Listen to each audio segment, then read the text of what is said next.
Hello dear students, this is Parvez sir maths वाला। फिर से YouTube channel Parvez sir maths वाले पे आपका बहुत बहुत स्वागत है। फिर से हम लोग एग्जाम प्रिपरेशन जो 2023 है, यानी हम लोग उसमें एक नए टॉपिक को लेकर आ चुके हैं, जिस नए टॉपिक का नाम डिटर्मिनांट है। डिटर्मिनांट को हिंदी में हम लोग क्या बोलते हैं? सारणिक बोलते हैं। क्या बोलते हैं? सारणिक बोलते हैं। यानी टॉपिक का नाम क्या है? डिटर्मिनांट, जिसको हिंदी में हम क्या बोलते हैं? सारणिक बोलते हैं। अब इसका मतलब क्या होता है, इसका यूज क्या होता है, कहां पे प्रयोग करते हैं और क्यों पढ़ते हैं, ये बहुत सारे सवाल हमारे मन में रहते हैं। तो सबसे पहले बता दें कि ये जो सारणिक है यानी डिटर्मिनांट, यह पूरी तरह से बेस्ड मैट्रिक्स कॉन्सेप्ट पे है। यानी मैट्रिक्स जिसको आव्यूह बोला जाता है, उसी कॉन्सेप्ट पे बेस हमारा क्या है? डिटर्मिनांट है। तो डिटर्मिनांट को हिंदी में हम लोग क्या बोलते हैं? सारणिक बोलते हैं। अब पहला तो इसका अर्थ समझ में आ गया। दूसरा, इसका यूज क्यों करते हैं? तो इसका यूज किसी भी मैट्रिक्स का एग्जैक्ट वैल्यू फाइंड करना, यानी जैसे कोई भी मैट्रिक्स अगर दिया रहे, जैसे 1 2 3 4 ऐसे कोई एलिमेंट के साथ अरेंज किया हुआ मैट्रिक्स अगर दिया है, तो उसका कितना वैल्यू होगा, उसका एग्जैक्ट क्या मान होगा, उसी को फाइंड आउट करने के लिए हम लोगों को डिटर्मिनांट चैप्टर पढ़ना पड़ता है। तो बिना किसी देरी किए हम लोग क्या करते हैं? टॉपिक की तरफ बढ़ते हैं। यानी जो डिटर्मिनांट होता है, वो डिटर्मिनांट क्या करता है? वैल्यू को बताता है। जैसे कोई भी मैट्रिक्स अगर ए दिया हो, ए ऐसा मैट्रिक्स दे दिया गया हो, मैट्रिक्स को पता ही है कि कैपिटल लेटर से डिनोट करते हैं, तो हम लोग डिटर्मिनांट को कैसे रिप्रेजेंट करेंगे? तो इसको हम लोग डिटर्मिनांट के लिए मोड के अंदर कोई भी मैट्रिक्स को पुट करते हैं, तो वह हमारा क्या होता है? हमारा डिटर्मिनांट का फॉर्म ले लेता है। और इसको और भी लिखना हो तो इसको हम लोग DET, डेट ऑफ ए, यानी डिटर्मिनांट ऑफ ए भी लिख सकते हैं। यानी दो तरीका होता है, जिन दो तरीकों से हम लोग क्या करते हैं? किसी भी मैट्रिक्स का डिटर्मिनांट लिखते हैं। और अब हम देखेंगे कि इस डिटर्मिनांट का मतलब क्या होता है। जैसे मान के चलिए कोई भी एलिमेंट 1x1 में कोई मैट्रिक्स में दिया गया हो, जैसे ए कोई मैट्रिक्स है और वह 5 दिया है। क्या है? 5 दिया है। और यह क्या है? 1x1 का यह क्या है? मैट्रिक्स है। तो इसका डिटर्मिनांट कहने का मतलब क्या हुआ? तो इसका डिटर्मिनांट कहने का मतलब यह हुआ कि डिटर्मिनांट ऑफ ए कहने का मतलब यह डेट ऑफ 5 कहने का मतलब ए है, जो मैट्रिक्स ए, और यही इसका जो वैल्यू हो जाएगा वह क्या होगा? यह वैल्यू डिटर्मिनांट ऑफ ए को बताएगा। अब आप कहिएगा कि यहां पे बिग ब्रैकेट से अगर किसी भी नंबर को हम लोग अंडर किए हैं, घेरे हुए हैं, तो इसका भी तो वैल्यू 5 के इक्वल होगा। लेकिन नहीं, यह जो ब्रैकेट का मतलब होता है, यह मैट्रिक्स को रिप्रेजेंट करता है, यानी आव्यूह को। इसका मतलब होता है कि फॉर्मेशन करना किसका? मैट्रिक्स का, न कि इसका एग्जैक्ट वैल्यू बताना। और जो डिटर्मिनांट होता है वह क्या करता है? एग्जैक्ट वैल्यू बताता है। तो अगर आपको ए क्रॉस ए यानी 1x1 का अगर मैट्रिक्स दिया हो, तो उसका जो एलिमेंट होता है यानी A11 होगा, चाहे B11। अगर मैट्रिक्स B है तो B11, तो इसका डायरेक्ट डिटर्मिनांट किसके इक्वल हो जाता है? B11, यानी जो एलिमेंट रहेगा उसी के इक्वल हो जाता है। अब दूसरी बात आती है कि हम डिटर्मिनांट किस मैट्रिक्स का फाइंड आउट कर सकते हैं। तो हम लोग डिटर्मिनांट हमेशा जो स्क्वायर मैट्रिक्स होता है, यानी वर्ग अव्यूह का ही फाइंड आउट कर सकते हैं। यानी जिसका नंबर ऑफ रो और नंबर ऑफ कॉलम क्या हो? इक्वल हो, ऐसे मैट्रिक्स का ही हम लोग क्या कर पाते हैं? डिटर्मिनांट फाइंड आउट कर पाते हैं। जैसे अगर देखा जाए तो अगर 2x3 का कोई मैट्रिक्स, जैसे हमारा 5 3 3 7 7 6 ऐसा 2x3 का कोई मैट्रिक्स दिया है तो हम इसका डिटर्मिनेंट यानी मान के चलिए यह ए कोई मैट्रिक्स है तो इसका डिटर्मिनेंट हम लोग फाइंड आउट नहीं कर सकते हैं। क्यों? क्योंकि इसके लिए हमारा क्या चाहिए, हमेशा स्क्वायर मैट्रिक्स चाहिए। यानी पहला हमारा टॉपिक क्या हो सकता है, फर्स्ट टॉपिक हम लिख सकते हैं कि डिटर्मिनेंट फाइंड करना है, यानी फाइंड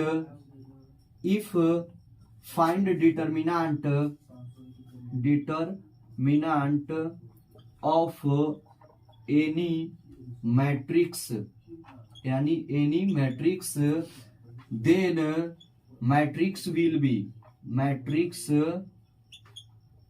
बी यानी विल बी या शुड बी, यानी होना चाहिए, should be a square matrix. यानी हम किसी भी अगर मैट्रिक्स का क्या करना चाहते हैं, डिटर्मिनेंट फाइंड आउट करना चाहते हैं, तो हमारा पहला नियम क्या कहलाता है, पहला नियम यह बोलता है कि वो मैट्रिक्स क्या होना चाहिए, स्क्वायर मैट्रिक्स होना चाहिए। तभी हम क्या कर सकते हैं, डिटर्मिनेंट फाइंड आउट कर सकते हैं। तो ये डिटर्मिनेंट के कुछ बेसिक कॉन्सेप्ट थे जिस कॉन्सेप्ट को आप लोगों ने समझने की कोशिश की है, और इसको हम आगे बढ़ाते हुए आगे जो टॉपिक आएगा वह टॉपिक यह बताएगा कि आप 2x2 का कैसे डिटर्मिनेंट फाइंड आउट करते हैं या 3x3 का कैसे डिटर्मिनेंट फाइंड आउट करते हैं। तो इसमें कोई भी अगर इंफॉर्मेशन वाला टॉपिक है तो आप इसका स्क्रीनशॉट ले सकते हैं।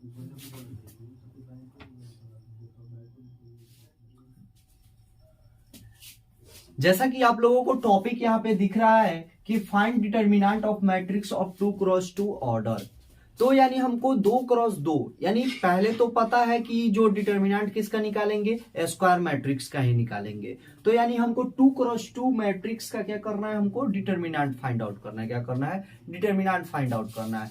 तो सबसे पहले देखेंगे 2x2 का जो मैट्रिक्स होगा वह क्या होगा।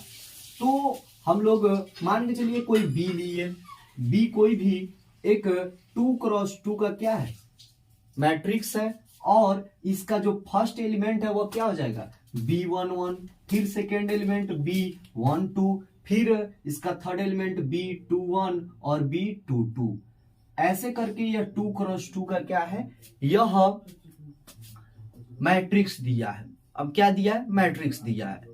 तो अब हमको क्या करना है, इसका डिटर्मिनेंट फाइंड आउट करना है। तो इसका डिटर्मिनेंट कैसे फाइंड आउट करेंगे, तो इसका डिटर्मिनेंट हम लोग क्या करेंगे, क्रॉस मल्टीप्लाई करेंगे। क्या करेंगे, क्रॉस मल्टीप्लाई, यानी एक दूसरे से क्या करेंगे, क्रॉस मल्टीप्लाई करेंगे।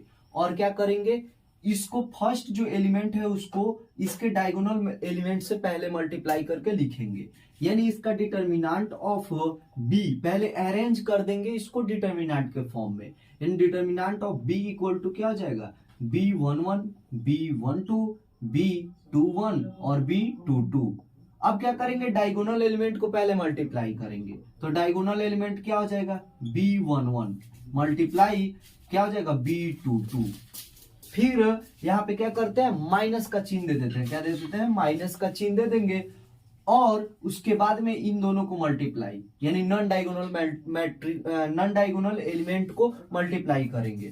तो B12 मल्टीप्लाई B21, जब मल्टीप्लाई करेंगे तो क्या होगा, B11 इंटू B22 माइनस यह क्या हो जाएगा, B12 इंटू B21। यानी हम लोग क्या करेंगे, डायगोनल एलिमेंट को मल्टीप्लाई करके नॉन डायगोनल एलिमेंट को मल्टीप्लाई करके दोनों को क्या कर देंगे, सब्ट्रैक्ट कर देंगे। तो हमारा डिटर्मिनेंट का वैल्यू फाइंड आउट हो जाएगा। लेकिन अगर एग्जाम का प्रिपरेशन हो, चाहे कुछ का भी प्रिपरेशन हो, कितना भी अगर जल्दी हो, तो हमको कोई ऐसे टॉपिक को नहीं पढ़ना है जो हमको समझ में नहीं है। आपका एक सवाल यह हो सकता है, मेरा कहने का मतलब यह था कि यहाँ पे माइनस क्यों आया, इसके आगे क्यों नहीं माइनस आया, इसी के आगे क्यों माइनस आया। तो सबसे पहले समझना होगा, क्या होगा, समझना होगा कि हम लोग माइनस क्यों लिए हैं।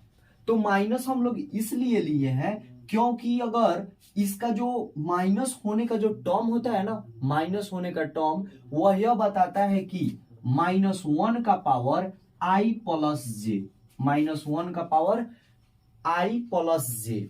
अगर यह जो अगर कंडीशन आपको दिख जाएगा तो आप क्या कीजिएगा, साइन लेने की कोशिश कीजिएगा। क्या कीजिएगा, साइन लेने की कोशिश कीजिएगा।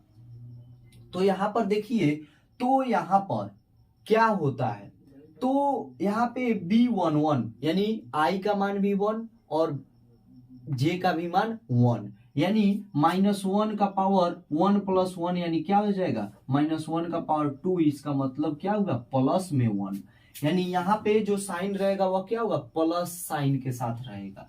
यहाँ प्लस साइन के साथ, यहाँ पे 1 का पावर क्या जाएगा, 1 प्लस 2 यानी 3। ऑड नंबर आया तो इसका मतलब क्या होगा, साइन यहाँ पे माइनस आया। फिर यहाँ पे 2 1 क्या होगा 3, और यहाँ पे भी साइन क्या आएगा, माइनस आएगा। 2 2 पावर क्या हो जाएगा 4, यानी -1 का पावर 4 इक्वल टू क्या हुआ, प्लस में 1, यानी यहाँ पे साइन क्या आएगा, प्लस आएगा। अब यहाँ पे भी मल्टीप्लाई कर रहे हैं तो प्लस होता है, और यहाँ मल्टीप्लाई करेंगे तो यह प्लस तो होगा, लेकिन क्या करना है, इसको सब्ट्रैक्ट करना है यानी घटाना है, इसीलिए यहाँ पे माइनस का साइन लगाए हैं। अगर ऐसा प्रॉपर्टी नहीं रहता तो यहाँ पे प्लस का साइन देना पड़ता, क्योंकि इसमें से कोई एक क्या हो जाता, नेगेटिव हो जाता और कोई पॉजिटिव हो जाता, जिसकी वजह से यहाँ पे पॉजिटिव साइन आता। इसीलिए हम क्या किए हैं, इसको साइन के फॉर्म में, यह साइन जो साइन का फॉर्मेशन होता है उसी साइन के फॉर्मेशन से हम इसको सजाकर लिखे हैं। तो जैसे अगर 2 क्रॉस 2 का मैट्रिक्स हो, उसका डिटर्मिनेंट फाइंड करने का तरीका पता चल गया, तो हम इसी पे एक क्वेश्चन भी देख सकते हैं।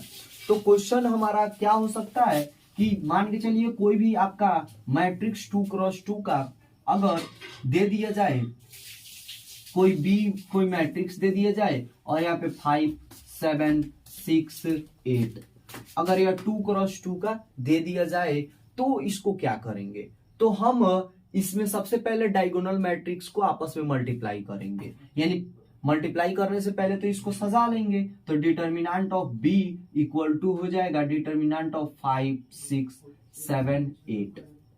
अब डायगोनल एलिमेंट को पहले मल्टीप्लाई करना है, तो 5 में 8 से मल्टीप्लाई करेंगे, यानी 5 मल्टीप्लाई 8 और माइनस का साइन दे देना है, और 7 मल्टीप्लाई क्या हो जाएगा 6, और यहाँ पे क्या हो जाएगा 40 माइनस या क्या हो जाएगा 42। अब इसको लेस करेंगे तो -2, यानी determinant of b equal to क्या आ गया, -2 आ गया। तो इस तरह हम लोग क्या कर सकते हैं, 2 क्रॉस 2 मैट्रिक्स का हम लोग क्या कर सकते हैं, डिटर्मिनेंट फाइंड आउट कर सकते हैं। बहुत सिंपल सा प्रोसेस है। सिंपल सा प्रोसेस इसलिए है क्योंकि हमको क्या करना है, 2 क्रॉस 2 में डायगोनल एलिमेंट को मल्टीप्लाई करना है और उसमें से लेस कर देना है किसको, नॉन डायगोनल एलिमेंट को लेस कर देना है। बस वही हमारा डिटर्मिनेंट का वैल्यू आएगा। और डिटर्मिनेंट का जो वैल्यू होता है वह जैसे कि 5 7 8 -9 ये सब जो वैल्यूएबल टर्म होता है उसी टर्म में आता है आंसर, न कि यहाँ पे जो मैट्रिक्स के फॉर्म में था वैसा नहीं, यानी एग्जैक्ट हमारा वैल्यू फाइंड आउट होता है। तो डिटर्मिनेंट आप ऐसे भी कह सकते हैं कि डिटर्मिनेंट के थ्रू हम लोगों को क्या होता है, किसी भी मैट्रिक्स का एग्जैक्ट वैल्यू पता चल पाता है। तो इसमें कोई भी अगर इंफॉर्मेटिव कोई टॉपिक है तो आप उसको नोट डाउन कर सकते हैं। इसके बाद हम लोग 3 क्रॉस 3 ऑर्डर का क्या करेंगे, डिटर्मिनेंट देखने की कोशिश करेंगे।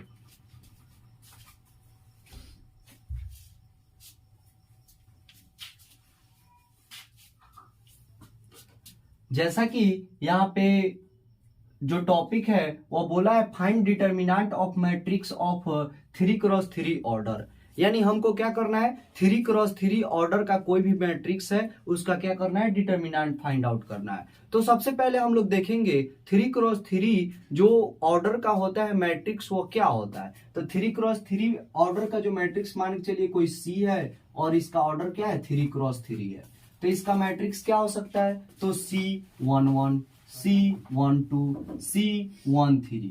फिर अगला रो में क्या होगा, तो अगला रो में हमारा C21 यानी C21 C, यहाँ पे क्या हो जाएगा C22 C23।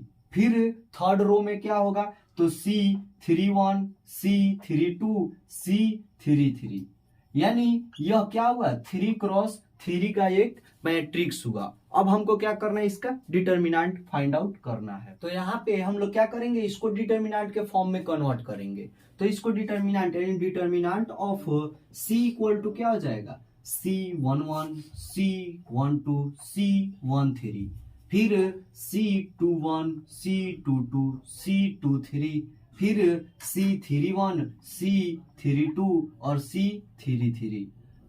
यह क्या हुआ, डिटर्मिनेंट के रूप में इसका क्या हुआ, फॉर्मेशन हुआ।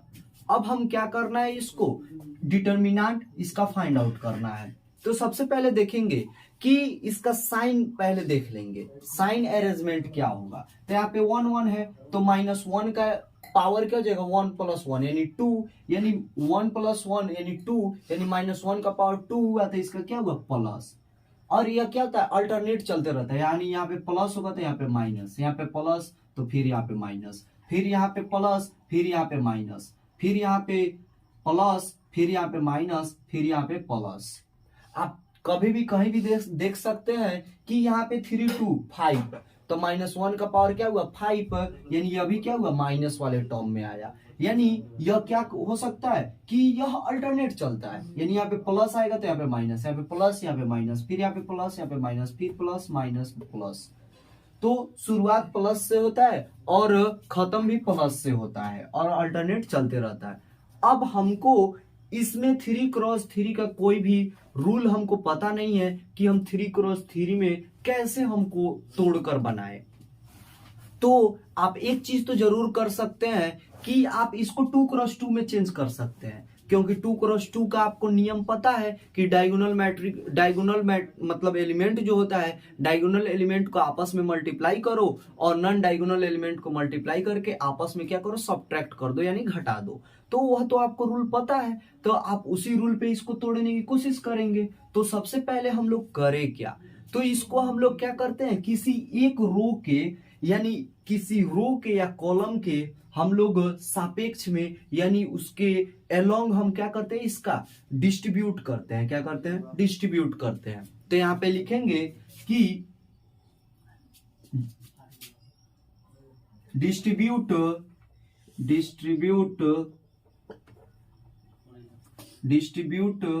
एलिमेंट्स along the R1, यानी रो R1 के सापेक्ष में क्या करना है, इसका डिस्ट्रीब्यूशन करना है। तो डिस्ट्रीब्यूट करने के लिए हम क्या करते हैं, तो डिस्ट्रीब्यूट करने के लिए हम लोग R1 के एक एलिमेंट को लेंगे, R1 के एक एलिमेंट को लेंगे, और जब हम किसी भी एलिमेंट को लेंगे तो उसके जो पैरेलल यानी उसके सापेक्ष में जो भी एलिमेंट रहेगा वो क्या हो जाएगा, कैंसिल हो जाएगा। यानी C11 अगर ले रहे हैं तो यह क्या करेगा, यह अपने रो और कॉलम के एलिमेंट को नेग्लेक्ट कर देगा यानी छोड़ देगा, और उसके जो रो और कॉलम में जो एलिमेंट नहीं मिल रहे हैं उससे क्या होगा, यह मल्टीप्लाई हो जाएगा। यानी यहाँ पे अगर C11 को ले रहे हैं, किसको ले रहे हैं, C11 को ले रहे हैं, तो यह क्या करेगा, अपने रो और कॉलम के एलिमेंट को नेग्लेक्ट कर देगा। यानी यहाँ पे अगर ले रहे हैं तो C11 अपने रो यानी रो यह हो गया और कॉलम यह हो गया, इस एलिमेंट को नेग्लेक्ट कर देगा, तो बचेगा कौन, ये वाला एलिमेंट बचेगा। तो क्या बचेगा, मल्टीप्लाई होगा डिटर्मिनेंट के साथ, तो C22 C23 और यहाँ पे क्या बचेगा, C32 और C33। अब हम एक एलिमेंट को लिए हैं, यानी R1 के किसी एक एलिमेंट को लिए हैं। अब हम दूसरे एलिमेंट को लेंगे, तो दूसरा एलिमेंट क्या है, C12, लेकिन C12 पे क्या है, निगेटिव साइन है। क्या है, निगेटिव साइन। तो यहाँ पे -C12 और डिटर्मिनेंट ऑफ क्या करेंगे, C12 अपने रो को कैंसिल कर दिया और अपने कॉलम को कैंसिल कर दिया, तो यहाँ पे क्या बचा, C21, क्या बचा, C21, और यहाँ पे क्या बचा, C31 यानी C31, और यहाँ पे क्या बचा, C23, यहाँ पे C23, और यहाँ पे क्या बचा, C33 यानी C33 होगा। फिर प्लस यहाँ पे C13 को लेंगे, तो C13 पर क्या है, प्लस साइन है, तो यहाँ पे क्या हो जाएगा, C13, और यहाँ पे यह अपने रो को और कॉलम को नेग्लेक्ट किया, तो यहाँ पे क्या बचेगा, C21, क्या बचा, C21, और यहाँ पे C22, क्या बचा, C22, और यहाँ पे C31 और C32, C31 और C32, और यहाँ पे अब क्या हुआ, अब यह ऑटोमेटिक क्या हुआ, 2x2 में बट गया, 2x2 में बट गया, जिसके वजह से यह क्या हुआ, अब हम इसको आराम से मल्टीप्लाई कर सकते हैं, और यह मल्टीप्लाई करने पे एग्जैक्ट नंबर के जैसा आता है। तो किसी भी नंबर में हम किसी भी नंबर से मल्टीप्लाई करते हैं तो भी एग्जैक्ट नंबर आता है, तो हम क्या करेंगे, इस एक दूसरे को मल्टीप्लाई करके डिस्ट्रीब्यूट करेंगे। तो यानी यहाँ पे क्या होगा, यहाँ पे अब C11 इंटू यह क्या होगा, डायगोनल एलिमेंट एक दूसरे से मल्टीप्लाई होंगे और नॉन डायगोनल मल्टीप्लाई होके एक दूसरे से क्या हो जाएगा, सब्ट्रैक्ट हो जाएगा। यानी यहाँ पे क्या हो जाएगा, C22 इंटू C33 माइनस यहाँ पे मल्टीप्लाई करेंगे तो C23 इंटू C32, फिर यहाँ पे निगेटिव साइन देकर C12 और मल्टीप्लाई होगा तो यह क्या हो जाएगा, C21 इंटू C33 माइनस, और यहाँ पे क्या हो जाएगा, C23 इंटू C31, फिर यहाँ पे प्लस का साइन देंगे तो प्लस का साइन C13 के लिए आएगा, C13 और इंटू में यह क्या हो जाएगा, डायगोनल एलिमेंट मल्टीप्लाई होगा, यानी C21 इंटू C32, और माइनस यहाँ पे एक दूसरे से मल्टीप्लाई होगा तो C22 इंटू C31। इस तरह से क्या कर लिए, हम मल्टीप्लाई कर लिए। अब अगर हम चाहें तो एक दूसरे में मल्टीप्लाई करके और भी इसको बड़ा कर सकते हैं। तो जब एक दूसरे में मल्टीप्लाई करेंगे तो यह क्या हो जाएगा, यह C11 into C22 into C33 minus यहाँ पे क्या हो जाएगा, C11 into C23 into C32। यहां से फिर इस वाले मल्टीप्लाई करेंगे इस वाले एलिमेंट से तो यहाँ पे माइनस हो जाएगा, और C12 into C21 into C33, और फिर यह माइनस माइनस क्या हो जाएगा, प्लस। अब यहाँ पे क्या हो जाएगा, C12 into C23 into C31, और फिर यह प्लस वाले साइन से इस समय मल्टीप्लाई करेंगे तो यह क्या हो जाएगा, plus C13 into C21 into C32, और minus C13 into C22 into C31। यानी इस तरह करके हम लोग क्या कर सकते हैं, इस पूरे एलिमेंट का, यानी पूरा जो एलिमेंट दिया रहेगा इसका हम लोग डिटर्मिनेंट फाइंड आउट कर सकते हैं। आपके लिए एक सजेशन यह है कि आप इतने लंबे प्रोसेस से लिखकर और फिर यहाँ पे लास्ट में यह सभी एलिमेंट का वैल्यू लिखने का कोशिश मत कीजिएगा, क्योंकि जो टाइम होता है वो बहुत कम होता है। यह जो था वह थ्योरी था, और थ्योरी को समझाने में लंबा टाइम लगता है, लेकिन क्वेश्चन को बनाने में हम लोगों को ज्यादा टाइम नहीं देने की जरूरत है। तो यहाँ पे हम लोग क्या कर सकते हैं, इस पूरे प्रोसेस के वजह से हम लोग क्या कर पाते हैं, यहाँ से एग्जैक्ट नंबर फाइंड आउट होता है, और वही एग्जैक्ट नंबर हमको क्या करता है, इस 3x3 मैट्रिक्स का हमको डिटर्मिनेंट फाइंड आउट करके बताता है। तो इस तरह हम लोग क्या करते हैं, 3x3 ऑर्डर का कोई भी मैट्रिक्स हो उसका डिटर्मिनेंट फाइंड आउट करते हैं। आप इसका स्क्रीनशॉट ले सकते हैं।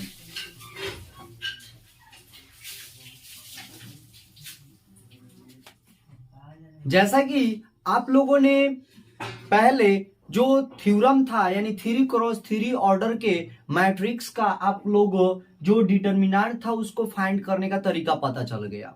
यानी आपको क्या करना है, किसी एक रो या किसी एक कॉलम के अलोंग क्या करना है, इसका डिस्ट्रीब्यूट करना है, यानी इसको क्या करना है, लंबा कर यानी फैलाना है।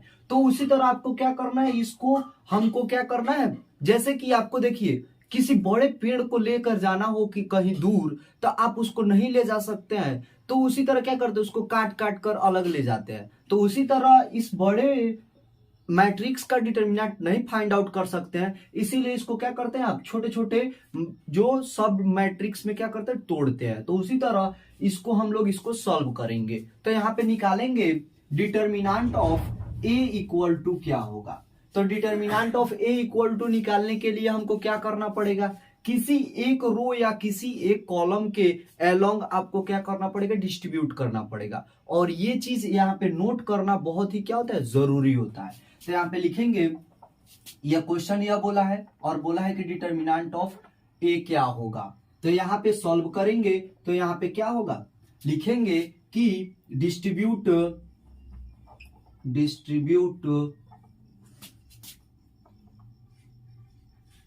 along the R1, यानी R1 के सापेक्ष में क्या करना है, इसको डिस्ट्रीब्यूट करना है। सबसे पहले इसको क्या करेंगे, डिटर्मिनेंट के फॉर्म में चेंज करेंगे, यानी determinant of A equal to क्या हो जाएगा, 5 2 3 और यहाँ पे 2 4 1 और यहाँ पे 3 2 1। इस तरह क्या हुआ, हम डिटर्मिनेंट में चेंज किए।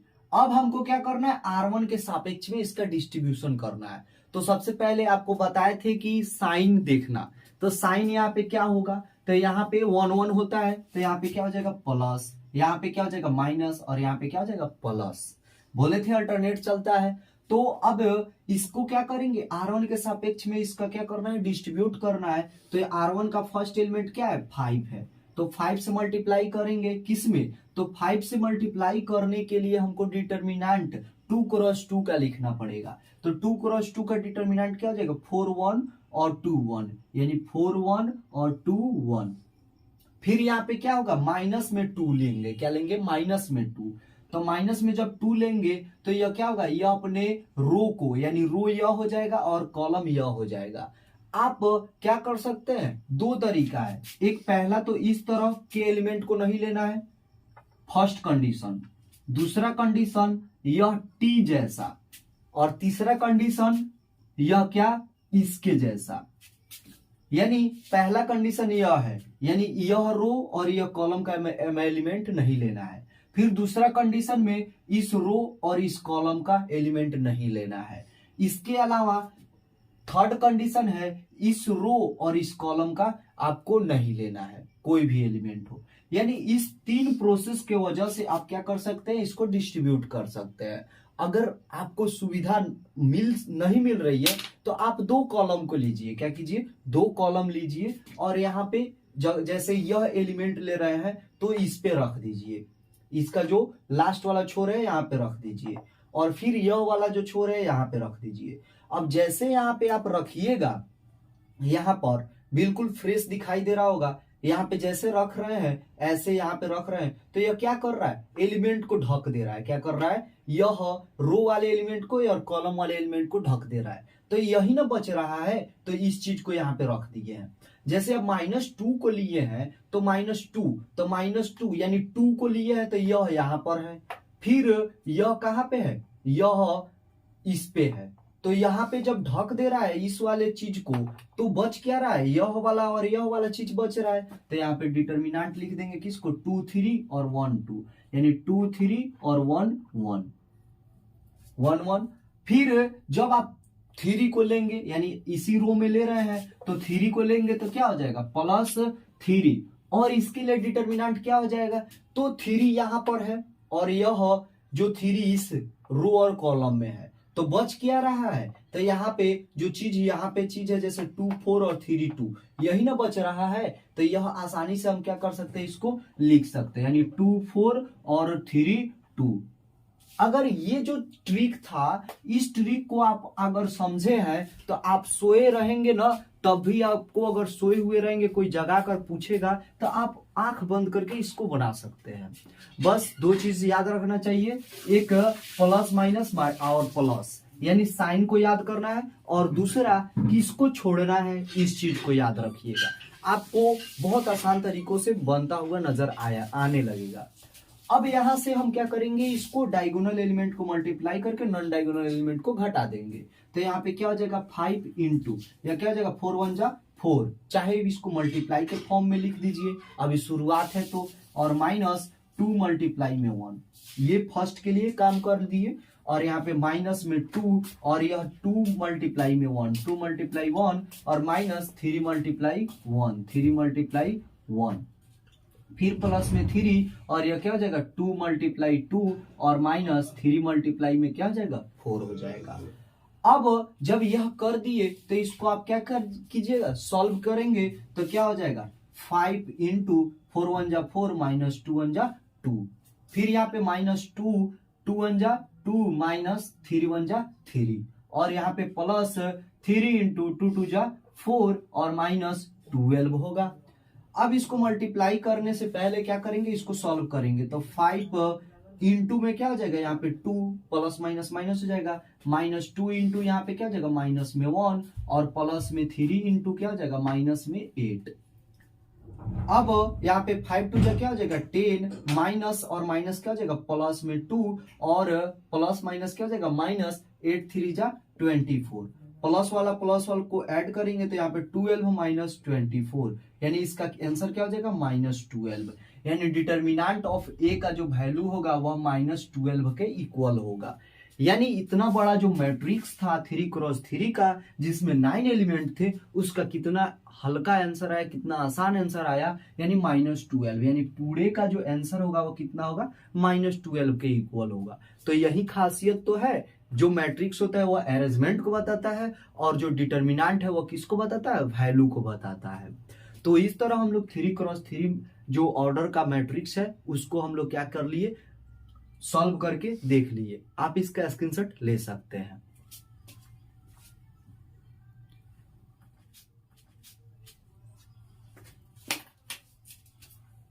तो इस तरह आज का जो वीडियो था लेक्चर था वह बेसिकली जो डिटर्मिनेंट का इंट्रोडक्शन था उस पे बेस्ड था। तो अगर जो इंट्रोडक्शन वीडियो था ये जो अगर आपको बहुत अच्छे से समझ में आया होगा तो आने वाले हम लोग जो वीडियो है लेक्चर्स है उसमें डिटर्मिनेंट से जुड़े हुए ऐसे बारीकियों को बताएंगे जिसके वजह से आपको और आपके दोस्तों को जो भी कॉन्सेप्ट होगा क्लियर हो पाएगा और साथ ही साथ जो भी क्वेश्चन बनाना हो उसमें सहूलियत होगी।